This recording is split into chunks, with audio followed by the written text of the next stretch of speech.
Bonjour. Aujourd'hui, je vais vous parler de la différence entre la masse et le poids.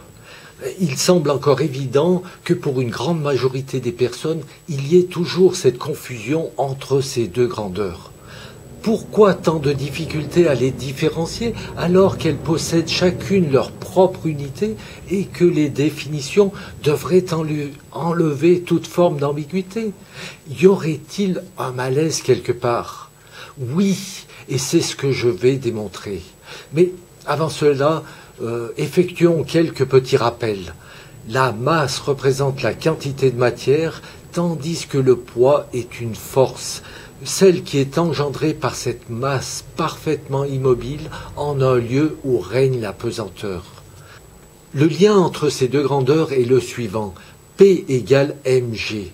Le poids est égal au produit de la masse m avec g, l'accélération gravitationnelle, que je préfère nommer plus correctement l'action de la pesanteur. Le poids s'exprime en newton, la masse en kilogrammes et l'action de la pesanteur en mètres par seconde carré. La valeur de g sous nos latitudes est d'environ 9,81 mètres par seconde carré, soit souvent arrondi à 10, d'où ce raccourci pour dire que le poids correspond à 10 fois la masse. Le poids est donc la force qui exerce une certaine quantité de matière dans un lieu où règne cette valeur de G. La quantité de matière est liée à une entité, c'est une valeur intrinsèque, elle est donc stable et invariable si cette entité n'est physiquement pas modifiée, bien entendu.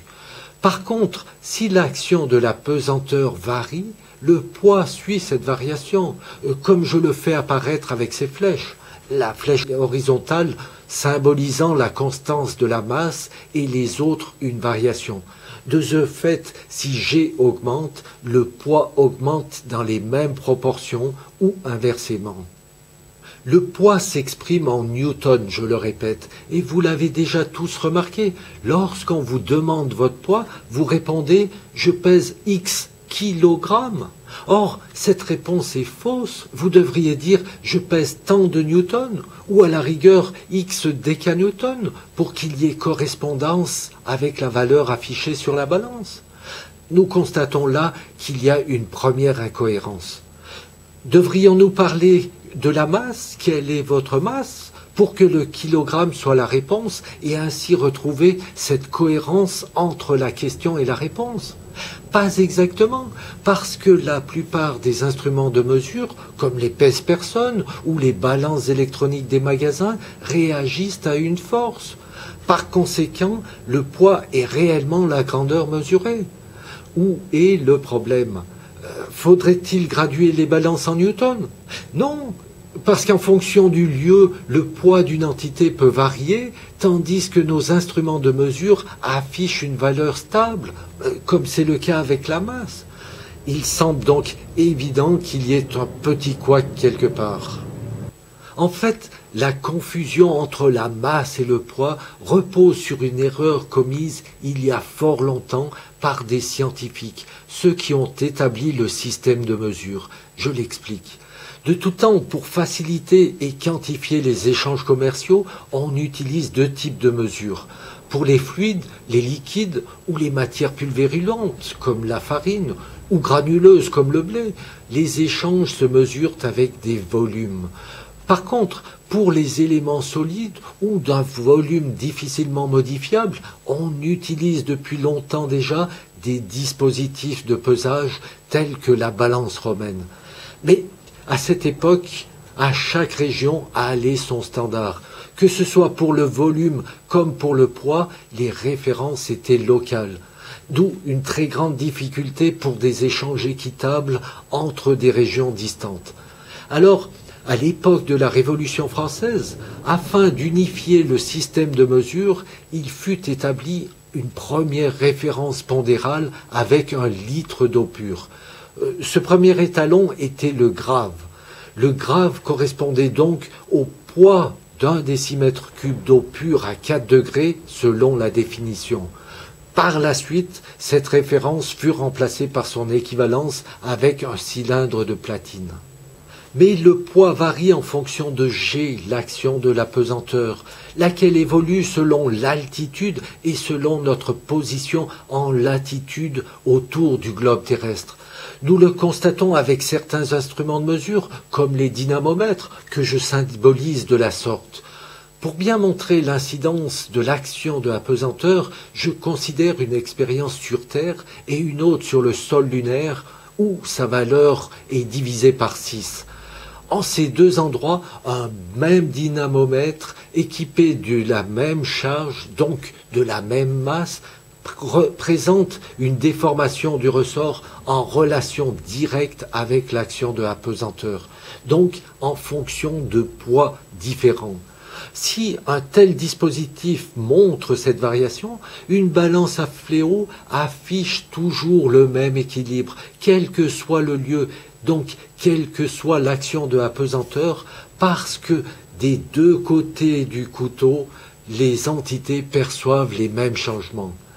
Alors, face à cet équilibre immuable des balances, les scientifiques ont considéré que l'étalon qu'ils cherchaient à définir s'appliquait à la grandeur invariable de la relation, soit à la masse.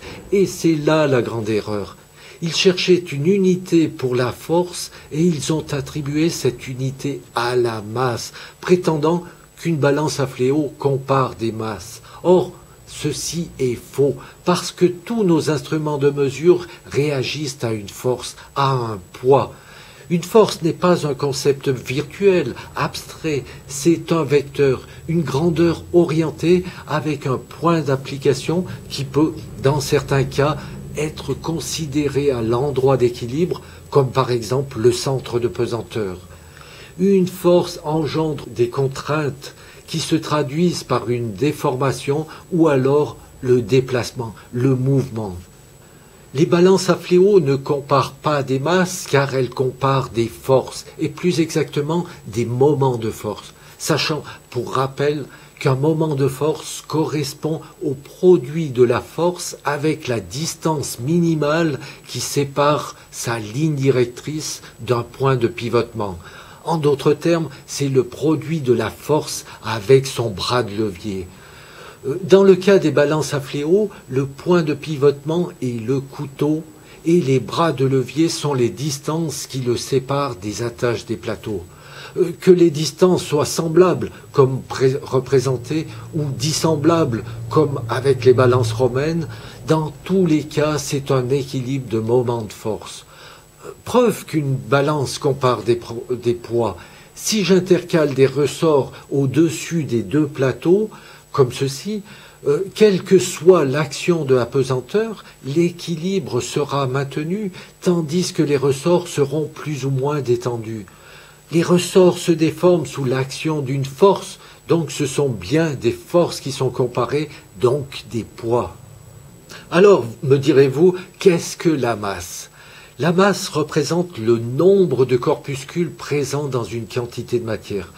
Que ce soit des protons et des neutrons, comme le voudrait la gravitation, ou que ce soit des électrons, comme je le démontre avec la pesanteur, peu importe le corpuscule, c'est toujours un nombre. Un nombre de quelque chose ne peut pas avoir une unité parce que c'est en le multipliant avec une autre grandeur unitaire qu'on détermine la valeur totale. Par exemple, cette longueur est constituée de 4 aimants. Donc, cette longueur totale est 4 fois celle d'un aimant.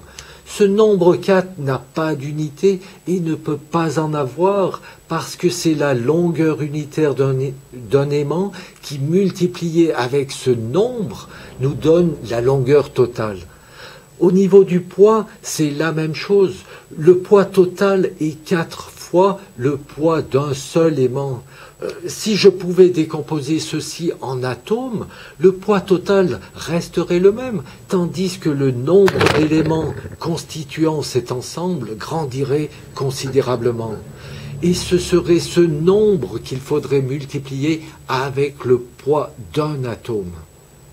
Ce nombre d'atomes représente d'une certaine façon la quantité de matière, donc ce que nous nommons la masse. Ce nombre ne peut pas avoir d'unité Donc la masse n'aurait jamais dû se voir affublée de cette unité qu'est le kilogramme.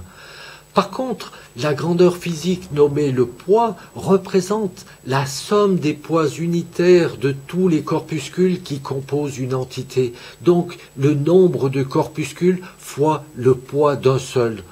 Dans un litre d'eau pure, il y a autant de corpuscules que dans le cylindre de platine qui sert de référence étalon, et c'est pour cette raison que leur poids total est identique. Nous en tirons cette première remarque. Le kilogramme est l'unité qui a engendré l'incompréhension et la confusion entre la masse et le poids.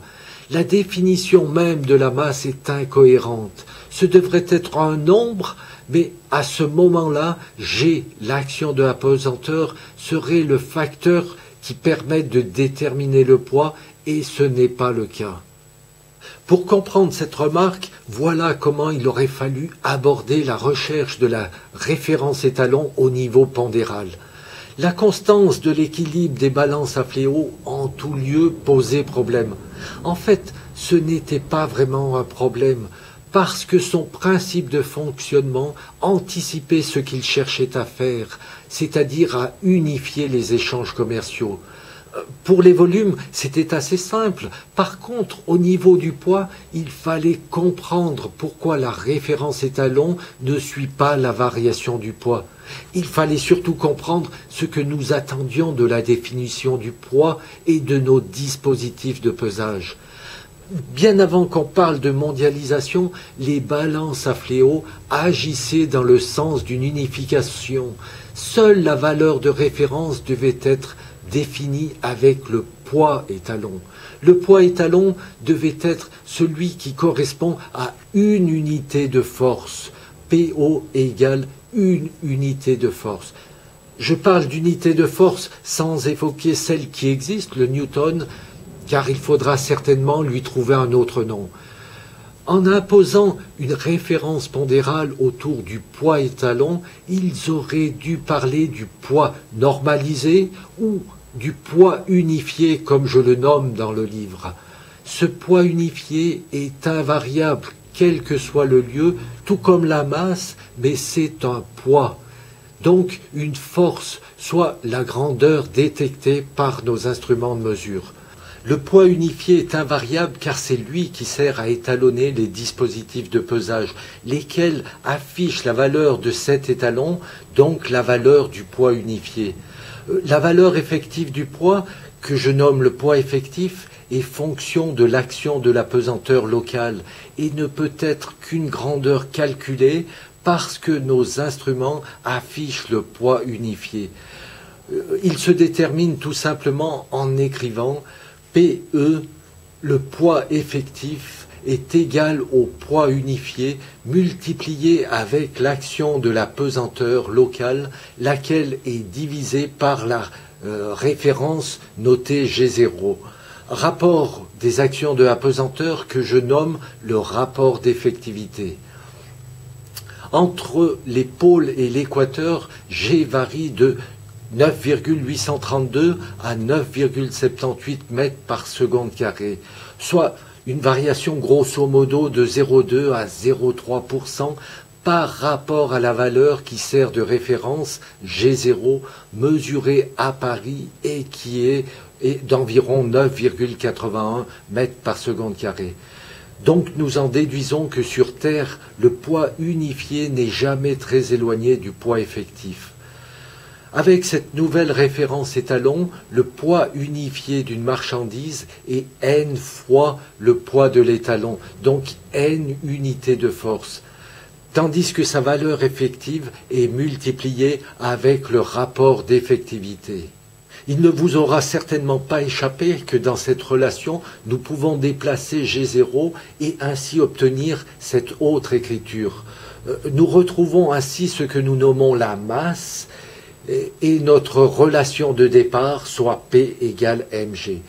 Si dans le premier cas, nous avons une logique entre l'unité de force de l'étalon et l'unité du poids effectif, dans l'autre cas, nous traînons ce kilogramme alors qu'il devrait représenter une force. De plus, la quantité de matière qui devrait correspondre au nombre de corpuscules qui forment une entité n'est pas cette masse. En effet, le prototype étalon comporte un certain nombre d'éléments de matière, lesquels, multipliés avec la force élémentaire, celle qui s'applique à un seul élément, est égale à l'unité de force, donc au poids unifié de l'étalon. De ce fait, le poids unifié d'une marchandise représente la quantité de matière par rapport à celle contenue dans l'étalon. Ceci est un second point qui démontre que la notion de masse a été très mal interprétée, parce qu'en partant de la relation P égale mg, ils ont voulu donner des significations à ces grandeurs sans chercher à les comprendre. Malgré ces incohérences de la masse, et étant donné que nous avons beaucoup de relations qui l'utilisent sous cette définition, nous pouvons, dans un premier temps, et comme je le fais dans le livre, la conserver telle qu'elle. Par contre, le kilogramme disparaissant, elle n'a plus d'unité, et de ce fait, l'unité de force est équivalente à des mètres par seconde carrée, ce qui permet d'expliquer plus aisément la confusion faite entre l'action et l'accélération. Par la suite, un retour à une écriture conforme à la logique des explications sera nécessaire et l'unité de force deviendra une grandeur fondamentale, plus nécessairement transposable en mètres par seconde carré. En conclusion, tout le monde fait la confusion entre la masse et le poids. J'ai bien dit tout le monde, scientifique ou non, parce que l'unité de masse, le kilogramme, repose sur une très grave erreur scientifique. La quantité de matière d'une entité est n fois celle contenue dans le prototype étalon et la seule façon de la déterminer est par pesage, en mesurant son poids unifié. Le poids unifié était le terme à faire apparaître pour comprendre la constance de cette valeur, quelle que soit l'action de la pesanteur, et ainsi marquer la différence avec le poids effectif. Il ne fallait surtout pas partir d'une relation pour définir une grandeur, et en l'occurrence la masse, mais toujours de la démarche logique, retrouver et comprendre les relations qui donnent des résultats corrects et vérifiés. C'est comme cela que la science évolue correctement. Et si la masse des protons et des neutrons s'exprime en électronvolts au lieu d'une fraction du kilogramme, c'est que quelque part, nous avons encore une fois privilégié des résultats mathématiques au détriment de la logique, de la compréhension, donc de la possibilité d'expliquer les choses. Et je sais de quoi je parle en disant cela. Vous constatez qu'en réfléchissant, qu'en s'interrogeant sur l'origine de notre connaissance scientifique, il y a des acquis qui montrent leur faiblesse. Le kilogramme est ancré dans nos esprits comme un fondement incontestable. Il est même une unité fondamentale du système des poids et mesures. Et pourtant, il est issu d'une petite erreur d'interprétation. Petite erreur qui a cependant de grandes conséquences.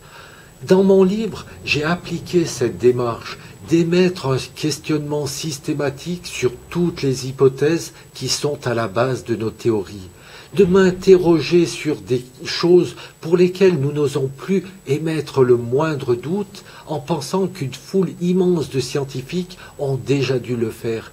Et les surprises sont de taille, parce que toutes nos belles théories reposent sur quelques hypothèses et trop souvent un peu douteuse.